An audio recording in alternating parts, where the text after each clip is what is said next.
Krishna Krishna Krishna Hare Hare Hare Rama Rama Rama Hare Hare Om Namo Bhagavate Vasudevaya Om Namo Bhagavate Vasudevaya. Om Namo Bhagavate Vasudevaya Om Namo Bhagavate Vasudevaya. Om Namo Bhagavate Vasudevaya Om Namo Bhagavate Vasudevaya. Narayanam Namaskritya Naram Chaiva Narottamam Devim Saraswatim Vyasam Tato Jayamudidayet Nastapreshu Bhadreshu Nityam Bhagavat Shevaya Bhagavad Uttama Shloke Bhakti Bhavati Naistaki.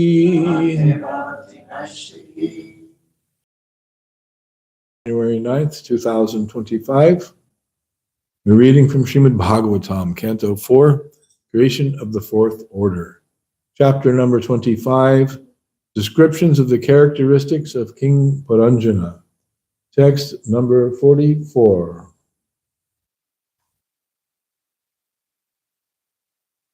Upagiyamano lalitam Tatra tatra chagayakai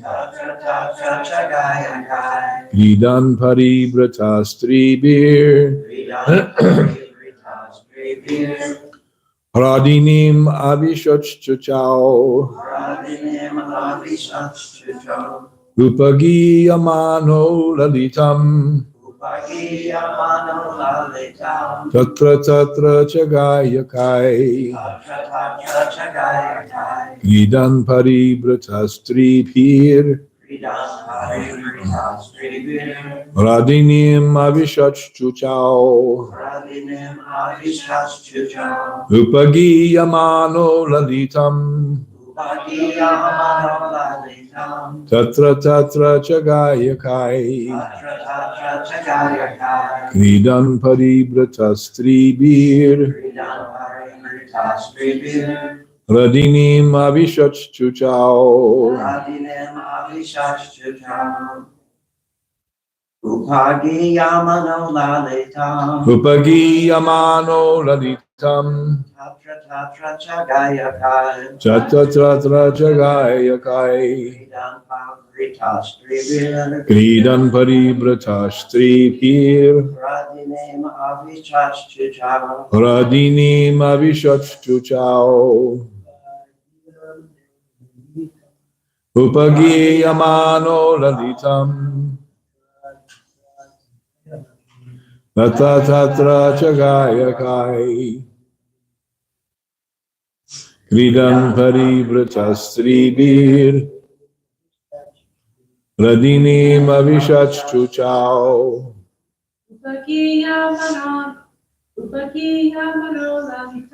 Upagiyamano lalitam Tatra tatra chagayakai Kridan paribratastribir Radinim avishachchuchao.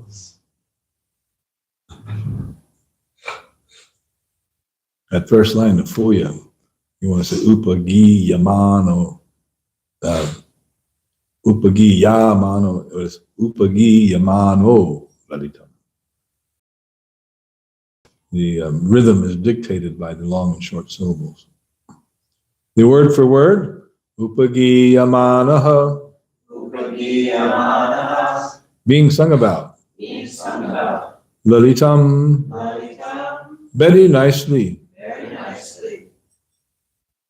Because your name is Lalita, then you have to do everything very nicely. Tatra tatra. Here and there. Cha. Also. Gayakai. By the singers. Kridan. Parivrataha, surrounded. Stribhihi, by women. Radinim, in the water of the river. Avishat, entered. Shuchao, when it was too hot.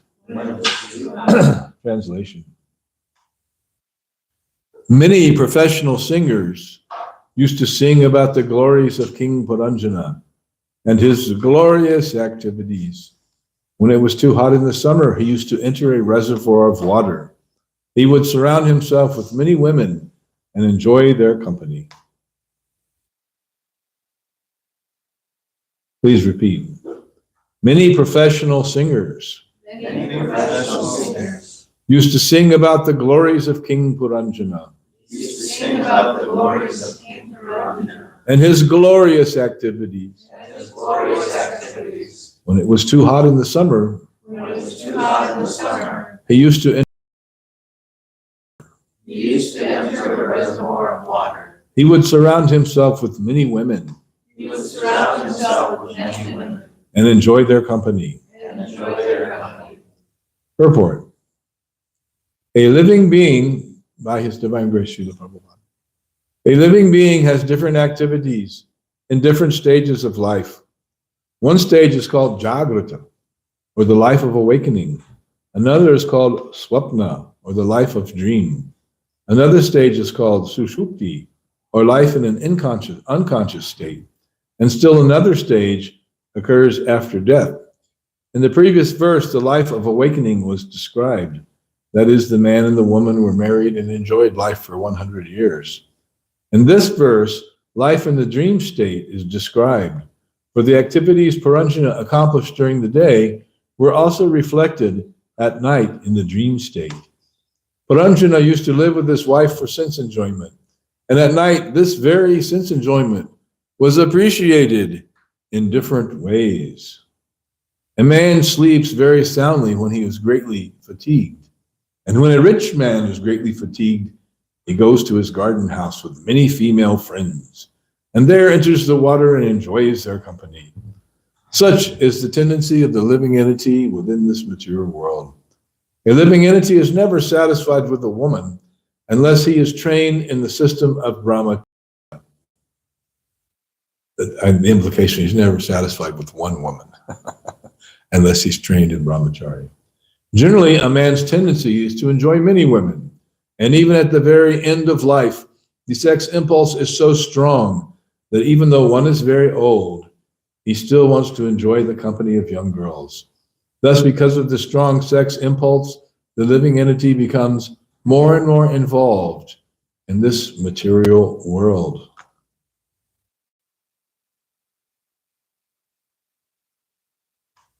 Upagi yamano lalitam tatra tatra chagayakai kridan paribratat stribhir paradinam avishach chuchao. Many used to sing about the glories of King Puranjana and his glorious activities. When it was too hot in the summer, he used to enter a reservoir of water. He would surround himself with many women and enjoy their company. Mukham karoti bachalam angam lagayate girim jatkripa tamaham vande sigurum dinatarinum.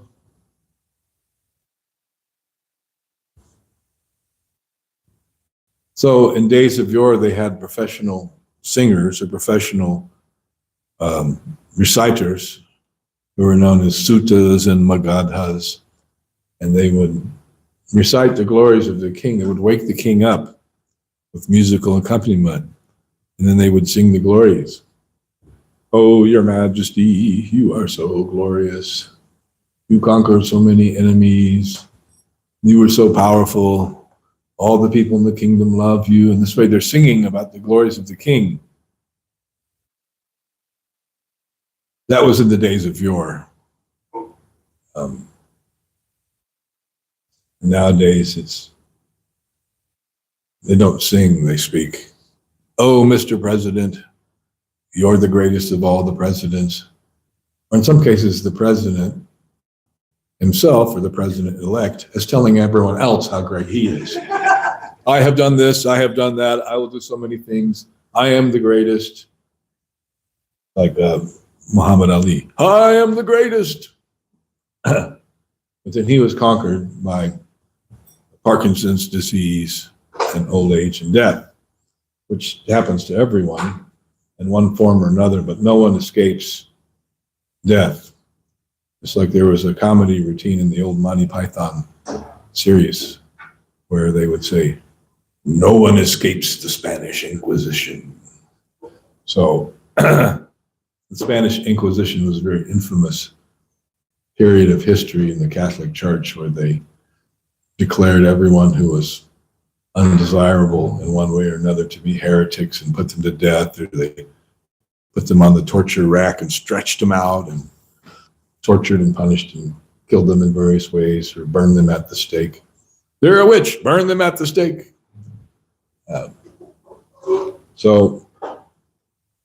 But no one escapes time in the form of death, where Krishna says in Bhagavad Gita that time I am, kalos me, and I have come to engage everyone and finish them off. And this verse from the Bhagavad Gita was reported to have been spoken by Robert Oppenheimer when they tested the first nuclear weapon, first atomic explosion, and they saw the destructive power and how big it was. And Oppenheimer said, time I am, I have come to destroy all men. He was seeing God in the form of the great destructive power of the nuclear weapon. God, the all-powerful destroyer. So, and by the way, they were professional singers. These weren't like amateurs who couldn't carry a tune or didn't know the words of the song. These were great artists, highly trained. They knew how to write poetry and sing beautifully. And in that song, Udilo Arano Purava Bhaji, Vijamani Gora Amani Saji, by Bhaktivinoda Thakur, it says, Tatai Tatai Bhajaloko, that the mridungas, which is khol in Bengali, K-H-O-L, khol, the khols are playing very nicely. The judges, the kartals, were playing in time. They weren't being banged on loudly or unmusically, but they were played very nicely in time. The bells were chiming in time. Bhaktivinoda Thakur says that. So that's the way kirtan should be done. Kartal should be played nicely, sweetly. Kirtan is meant to be sweet and played with, the timing is nicely, the rhythms are kept nicely. And the kartals keep a regular rhythm, ching, ching, ching, ching, ching, ching. And then the mridanga plays the various good rhythms that are very beautiful to listen to and very. But now it's become the fashion for the kartals to become the lead and do what in music they call stepping on the lead. Or stepping on the mridanga, which is supposed to play these rhythms. And then we had one devotee here, I won't mention his name, he doesn't live here anymore, but he wanted the kartals, when he was playing, to be the most prominent thing, the lead instrument. But that is not the system of sweet kirtan, the sweet kirtan of Gauranga and his associates. But the kartals were chiming nicely and sweetly in time, not being banged together unceremoniously. Or the kirtan is not meant to be raucous, but it's meant to be a sweet inspiration where the holy name is accompanied by sweet music. And in that way, it's very pleasing to the heart and to the mind. Satam prasangam amavirya samvido bhavanti hrit karana rasayana kataha Because Joshana Java Vavartmani Shadha Ratir Bhakti Ranukurmishri. That verse from the Lord Kapila Dev's instructions explains how in the association of devotees, Satam Prashangam, Sat means devotees, Sat means eternal, and the Satam are the devotees who are on the eternal platform of bhakti, of engaging in devotional service to Krishna. So Satam Prashangam, and that association, and that pra in front of Sangha, you know, Sangha means association, right? Sat Sangha, Sadhu Sangha. Prashanga the pra is an intensifier. So in the intimate and close association of devotees, Mama Virya Samvido, the glories of Krishna, Mama Virya means the chivalrous or glorious activities of the Lord, are heard and chanted. So when one keeps the association of devotees, the Satam Prashangam, one naturally is influenced by this sound vibration, because that is the main sound vibration of the glories of Krishna. And Bhavanti Hrit Karana Rasayana Kataha, that this Krishna Kata, the Bhavanti Hrit Karana, it enters into the ear. Karna means ear, and also that process of entering into the ear, it goes to the heart and has a very sweet and beautiful and wonderful effect upon the heart of the living entity. So that Krishna Kata, hearing and chanting, like hearing and chanting Bhagavad Gita, or hearing and chanting the actual Leela of the Lord in his various incarnations, especially in his appearance as Krishna, the Supreme Personality of Godhead, the Avatari, the source of all the avatars. There are many avatars, but Krishna is Avatari. He is he's the super avatar, because all the other avatars come from him. So he's the source of all the avatars. So he's called Avatari. So when we hear and chant nicely about the pastimes and the activities of Krishna, then that sound vibration, assembly of devotees, it enters into the ear, and it also enters into the heart. And according to this verse from the third canto, Bhavanti Hrit Karana Rasayana Kataha, that it not only enters into the ear, it's very pleasing to the ear when one hears it, but it also has a very pleasing and a nectarian effect upon the heart of the hearer. And it's described that, I believe it was Raghunath Bhatta Goswami used to chant Srimad Bhagavatam. That was his main program. Was always chanting Bhagavatam. And he would chant it, it's described in the Chaitanya Charitamrita, in 5 different tunes. So he had different tunes that he used, his 5 favorite tunes. And his chanting was so sweet and melodious, it was like the musical singing of a bird, like the cuckoo bird, which sings you know how birds can sing very sweetly and melodiously? Not like Sufi the turkey, but better than that. I was living in Dallas, and there was this one mockingbird that was living in this very small tree in the little strip of grass between the street and the sidewalk of the temple. And you know how usually the birds, they start in the morning and they raise up a song. We especially see that here in the summer when there are so many sparrows and doves and other birds. And the doves make that nice sound. Ooh, ooh, ooh. And the birds are all chanting, usually right before sunrise, right at dawn. But this mockingbird at the Dallas temple, he didn't know what time it was. And he would be doing this in the middle of the night when it was dark, because because I lived right across the street from that tree in a little attic. There was this little attic room upstairs in one of the houses. And the window of the attic room was where my head was, and it was probably 20 feet from that bird. And he would be singing at 2 and 3 in the morning. And he had a repertoire of licks of different tunes, because he's a mockingbird. He doesn't have his own song. He imitates the song, so he's called a mockingbird, because he mocks the other birds. And he would go through his repertoire. Like he had 4 bars of this bird and 4 bars of that bird and 4 bars of this other bird. And he would go through this whole thing. It was very fascinating.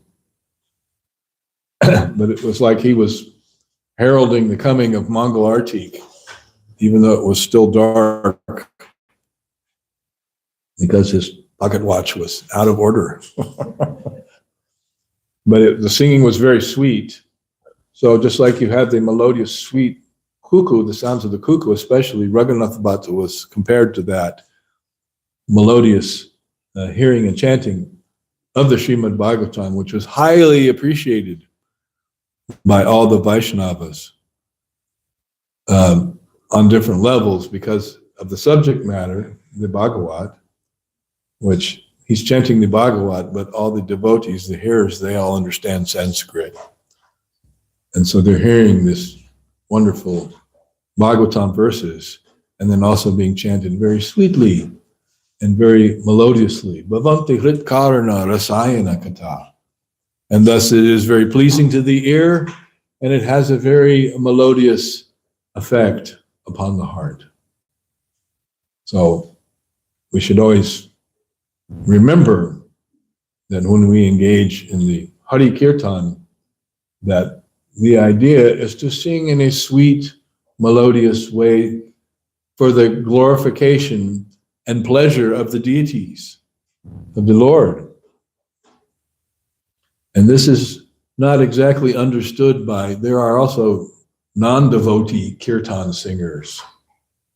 Prabhupada said, who are very enthusiastic, and they're, he said, simply tasting their own bile secretions. He writes that in Chaitanya Charitamrita. You can imagine someone tasting their own bile secretions, like you have acid reflux disease and you're tasting that, and you go, oh, that is the taste. That's the taste I'm hankering for. And someone told me about the Guru Maharaji back in the day. This was a devotee named Kavidat, an African-American devotee who was a very sweet devotee, and very nice preacher. He's no longer with us. He passed away, but Kavidat, he was my very close associate. We lived in the same room. We went out to sanctum together. We did everything together, eat, sleep, no mating, no defending. But spent a lot of time together. And he was telling about this Guru Maharaji where they would everything, and one of the things they had was where you taste the nectar. He said where you like snort and get some mucus in your system there, and then you swallow it into tasting the nectar. It was like very bizarre. That is not tasting the nectar. And neither is a kind of non-devotional kirtan where everything is very hyped up and very fired up and very passionate. But there's a big difference between that tasting the bile secretions and actual ecstasy.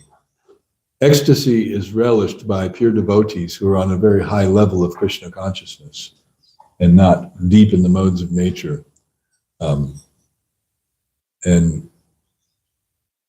I used to spend some time in our temple in New York City, 55th Street, 340 West 55th Street in Manhattan.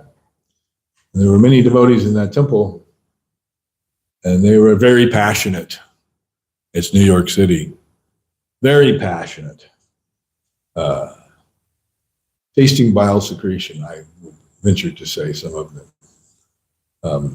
Gangamantri tells a story where in that temple, it might not have been in that temple, it might have been in Brooklyn, but he was leading a sweet kirtan, Samsaradhava Aladidaloka. And Mangalartik and this one devotee told him, speed it up! It's in New York. We like a fast kirtan. It's too slow. Okay. Okay. Not okay. But the first time I did in New York, in front of Radha Govinda there on 55th Street, the Mangalartik was actually led by Narantara Prabhu, our friend who used to come here, who we wish would come back sometimes, sing and play his guitar. And of course, Narantara, he's a very accomplished musician, a very good singer. And he was singing very sweetly, but almost like in a jazz style, because he's a very expert singer, like Tony Bennett or something like that. And I was a young devotee. I'd been to a few, but I was amazed. It's like, wow, the Big Apple, New York City, Midtown Manhattan, they got jazz kirtan. But his singing was actually very sweet and very expert. But there were others who were extremely passionate, extremely passionate. They would hit the mridanga so hard that their hands would bleed, and they would break the mridangas, break the skin of the mridanga and do all these things. And very passionate. And you could see that there were different kirtan leaders, and there were some extremely talented devotees there.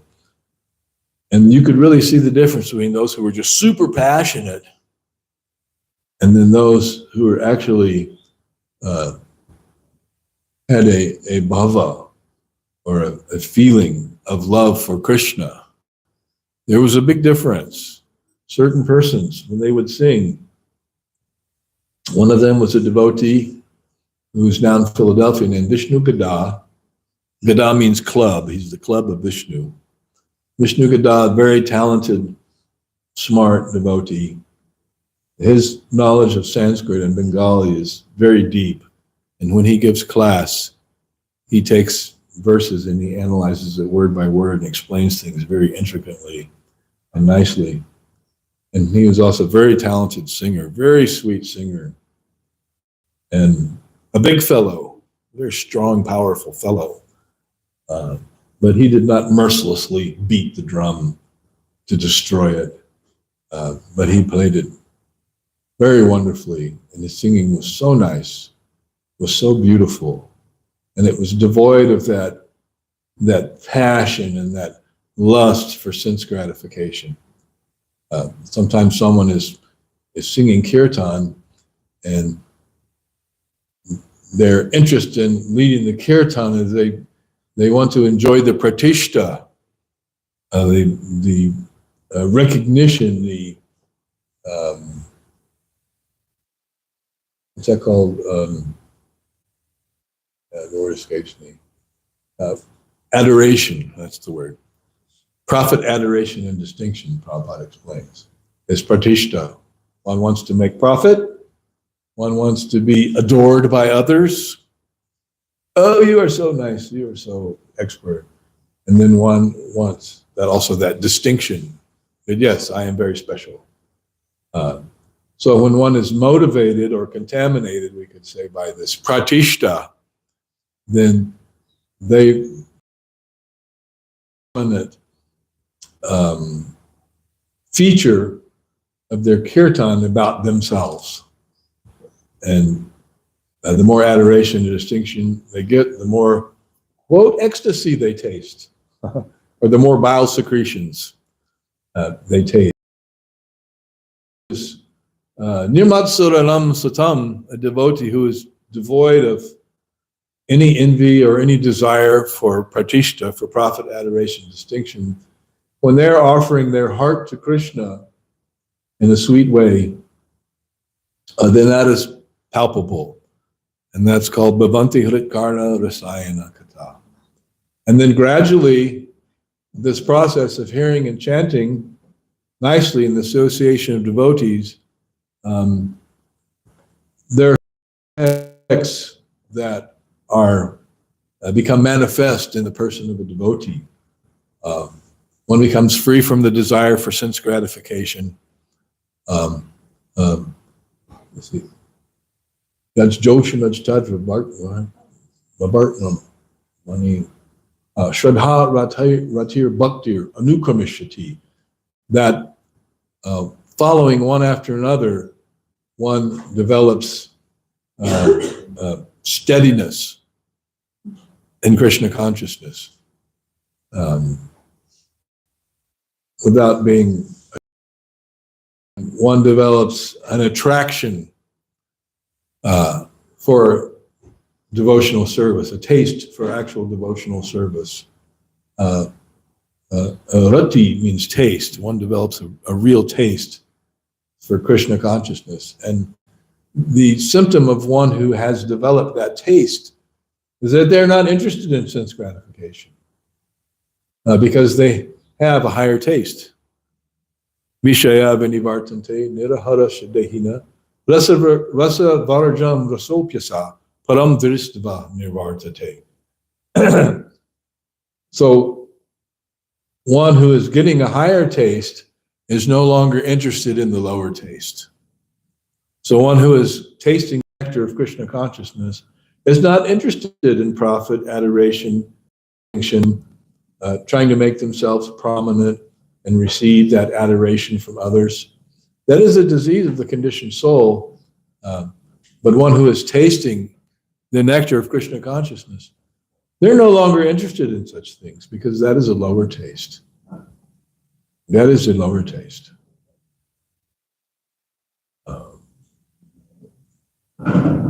There's that statement that we have heard about, sex life being the highest pleasure in the material world. And sometimes they've said that those who think sex life, the act of sexual pleasure, is the highest pleasure, they have not tasted power. Power over others. That is the real high taste. When one is controlling others, like one person who I in the news these days,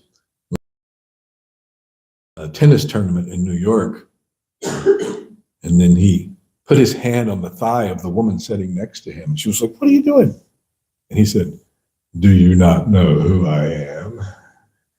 Because he's well known, he's famous. And he's thinking that because he's famous, he can do whatever the heck he wants. He has power, and everyone will bow down and submit to him. That women will submit to him willingly because he is very powerful. And he's thinking like that. But the lady sitting next to him, she was not thinking like that. Get your paws off of me, you creep.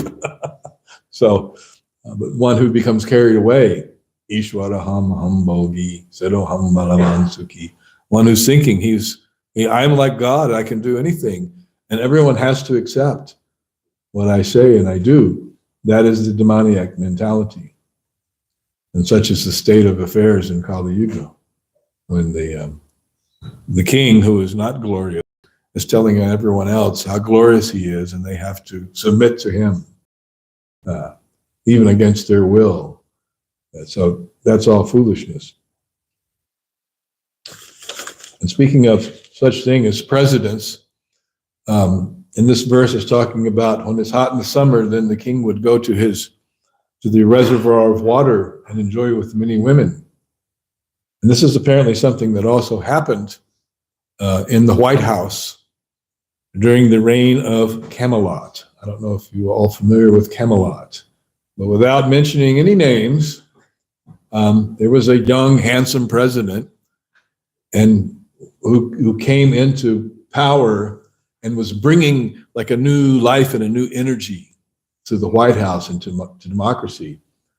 But also, apparently, what was going on was that in the basement of the White House, there's a swimming pool, which is meant for the first family. They can go swimming and work out and relieve their stress.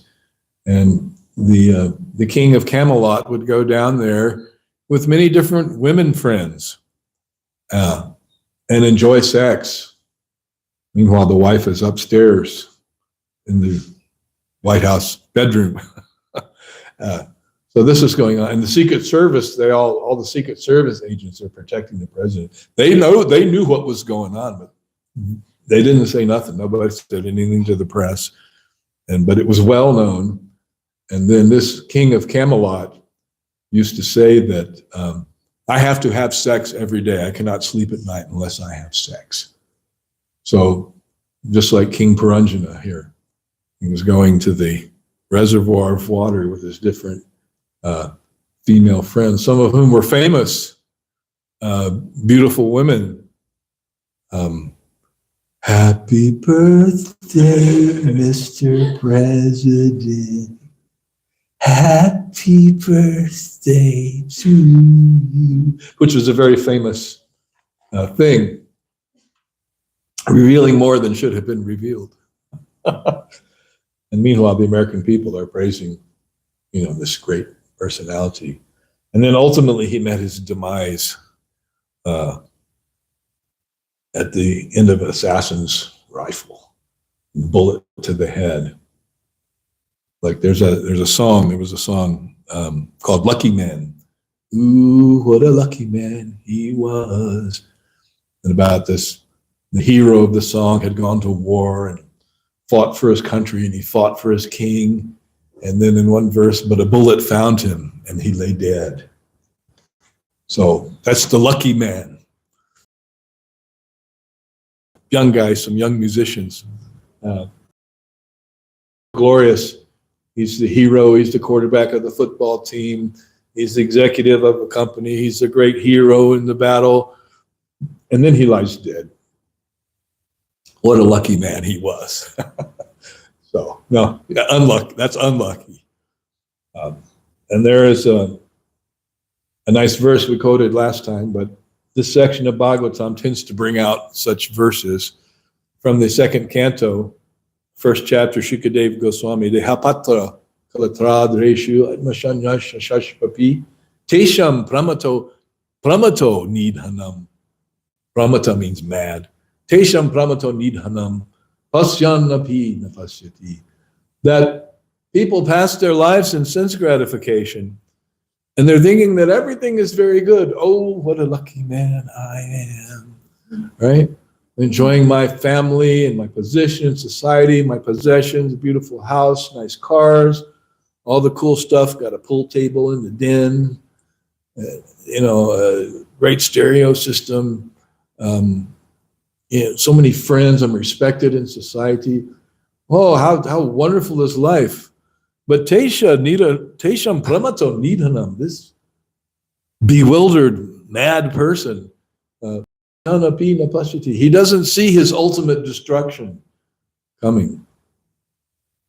Therefore, the incarnation of God, Lord Rishabhadev, in the fifth canto of the Bhagavatam, in the fifth chapter, he lays bare the facts of life.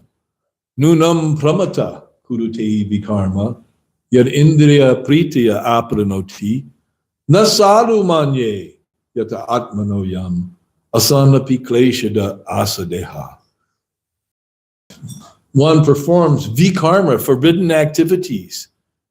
Activities of sense, indriya pritiya apranoti, activities of the senses meant to give one sense gratification. One will do vikarma, all kinds of forbidden activities. So nunam pramata, such persons they're like crazy. Pramata, just like we see on the street, the homeless people, many of whom are quite mentally ill, and they do many strange things that one cannot understand why they're doing things. Like standing on the corner and waving, or just the street. We saw someone yesterday, a lady returning into the day before, the parking lot of Lowe's, and a woman was crossing, and her face looked, she was yelling, chastising. Well, there was nobody there. So pramata, that's mad, right? That's kind of behavior. Obviously there's ghosts present. she's chastising the ghost in her head or whatever. But that's called crazy. Nunam pramate kurute vikarma. Those who are performing vikarma, forbidden sinful activities for the pleasure of the senses. And Lord Rishabde says, Nasadu manye. I do not think it very befitting an intelligent person to again involve himself in the activities of sense gratification.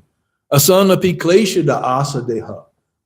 Kleshada means miseries. By performing this vikarma and trying to enjoy, one suffers. Actually, the inverse law of karma is that the more you try to enjoy sense gratification, the more you suffer. And Prabhupada also said that the more you enjoy when you're young, the more you suffer when you're old, too. I think the perfect example of that is that there was a very famous musician, a jazz saxophonist named Charlie Parker. And Charlie Parker was very highly accomplished. And he was the kind of father of the bebop jazz movement. And from him and his groups came many other famous musicians.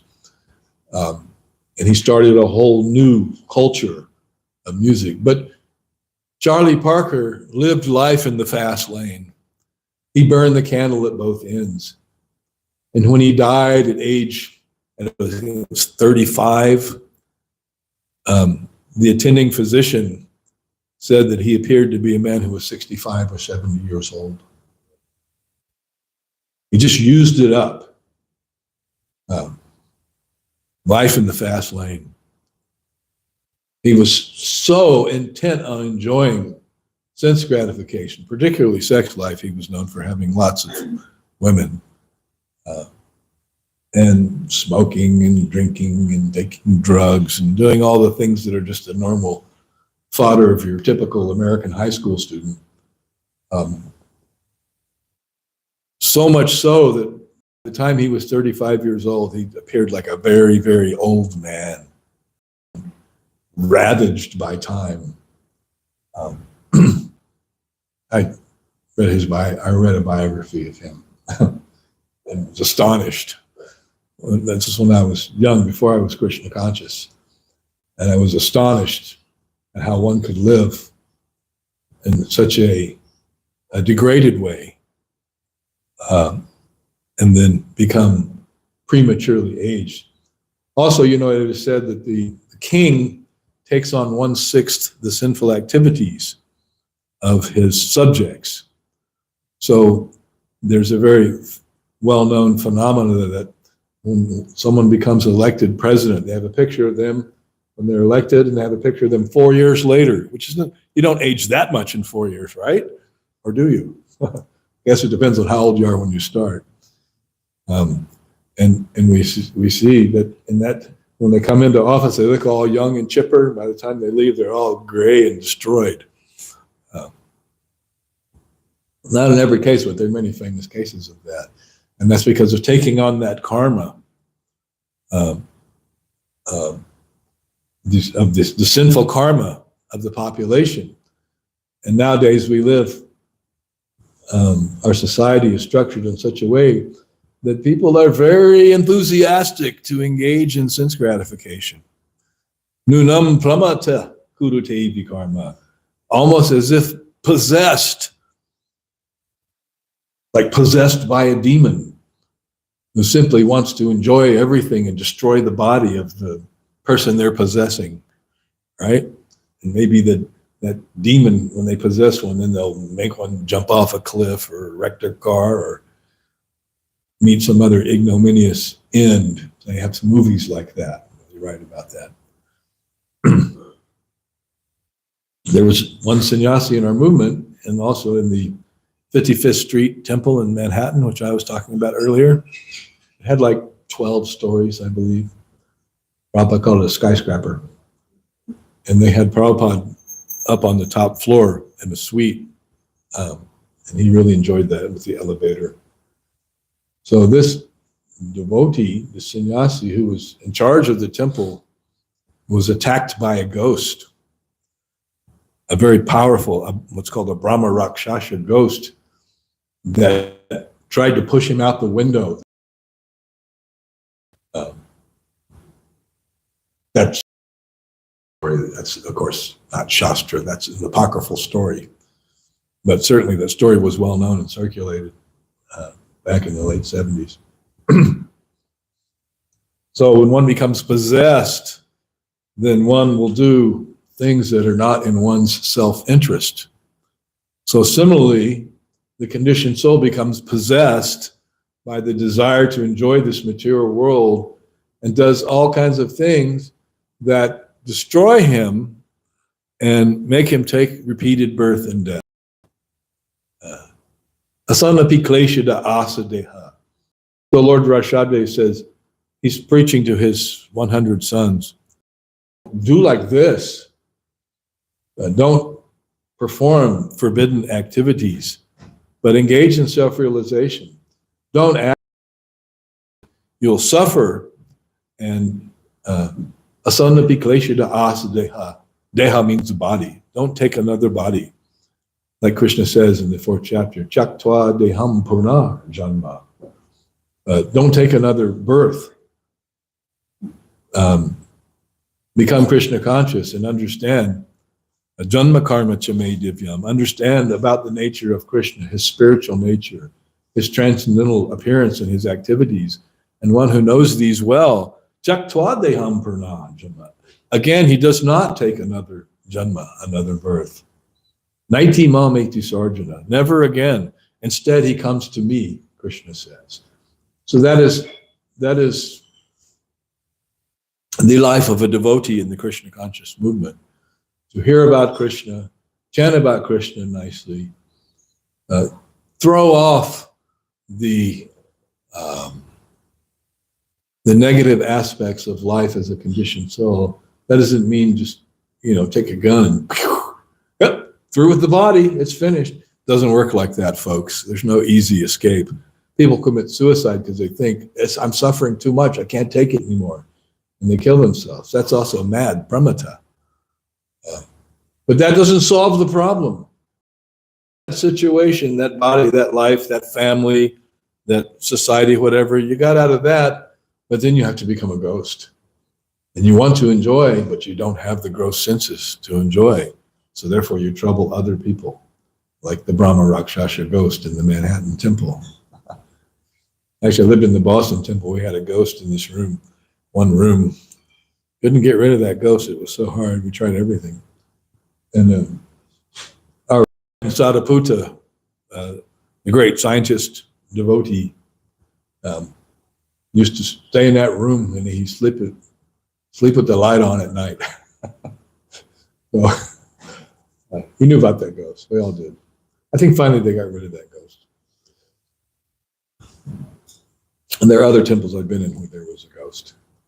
But there's a story of the ghost that was in the house of the caretaker in John Lennon's estate, Tittenhurst.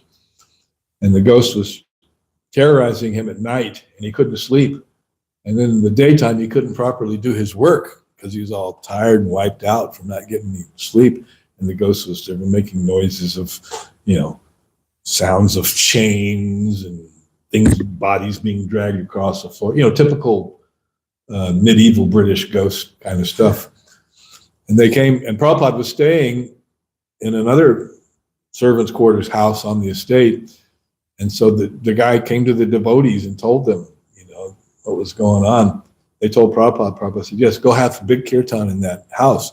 So they went and had kirtan in the caretaker's house for like 5 hours.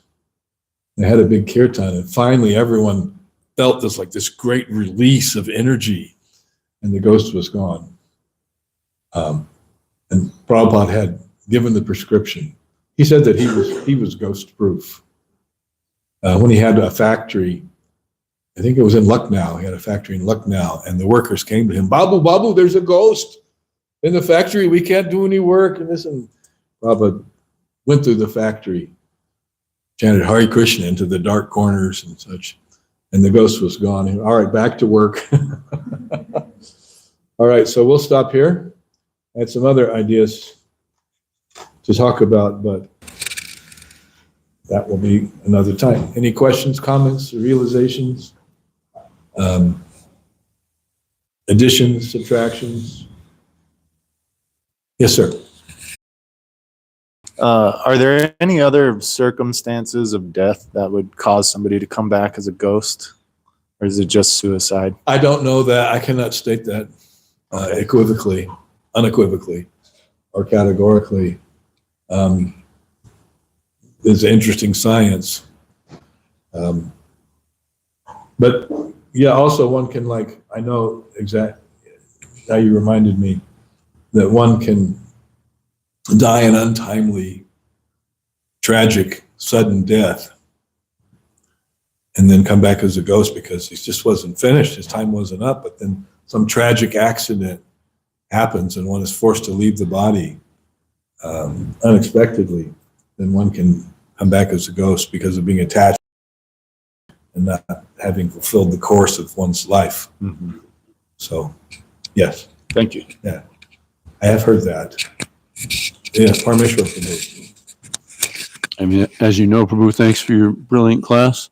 People that are very sinful also can have, they don't kill themselves or have untimely deaths, but because they're very sinful, they can have ghost bodies as well, right? Because that's why it's recommended to perform these activities so that forefathers can have, regular bodies instead of, because they might be in ghost bodies. I remember The Shraddha Prabhupada. ceremony. Yeah, to release the precedent family member, any kind of bad situation. It's called Shraddha. All right, anyone else?